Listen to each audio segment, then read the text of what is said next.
Сәлем қыздар, бүгін үй жағдайында өте оңай фри дайындайтын боламыз. Менімен бірге болыңыздар. Бізге қажетті заттар картошка. Осыны видеода көріп тұрғандарыңыздай картошкамызды ұзынша етіп фри секілді турап алатын боламыз бірінші.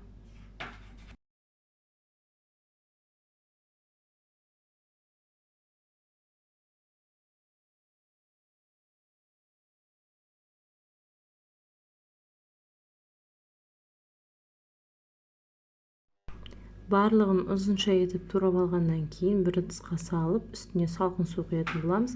Осы салқын суда 15-20 минутқа қойып қоямыз.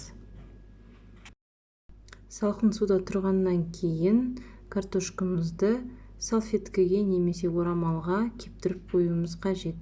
Тағы да 20 минутқа кептіріп қоямыз. 20 минуттан кейін қызып тұрған майымызға жақсылап қуырып алатын боламыз 15 минут.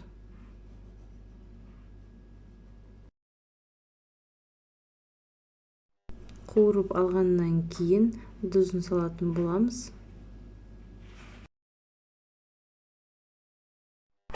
Міне біздің фриіміз дайын. Астарыңыз дәмді болсын. Менің YouTube каналыма тіркелуді ұмытпаңыздар.